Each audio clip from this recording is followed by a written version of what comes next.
বিহারের বিধানসভায় লড়বে না জেএমএম।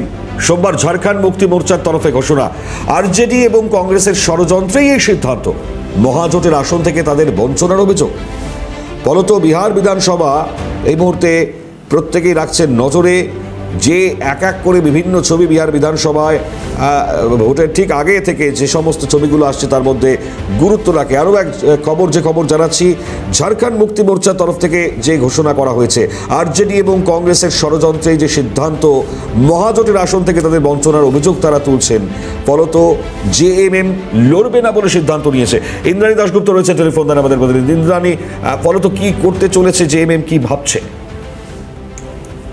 দেখো, জেএমএম এর পক্ষ থেকে বলে দেওয়া হয়েছে বিহার নির্বাচন তারা লড়াই করবে না। এর আগে একাধিকবার জানিয়েছি যে বিহার নির্বাচনে মহাজোট বা মহাগঠবন্ধন যেটা তৈরি হয়েছিল তাতে কিন্তু ফাটল ধরেই রয়েছে।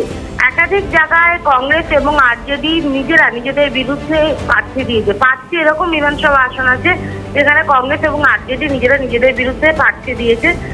তবে গতকাল রাত থেকে পরিস্থিতি একটু স্বাভাবিক হচ্ছে। ধীরে ধীরে এই যে সমস্যা আরজেডি এবং কংগ্রেসের মধ্যে, সেটা কিন্তু সমাধান হওয়ার দিকে এগোচ্ছে। কিন্তু এরই মধ্যে ঝাড়খণ্ড মুক্তি মোর্চা তারা জানিয়ে দিল কংগ্রেস বিহার নির্বাচনে তারা প্রার্থী দেবে না।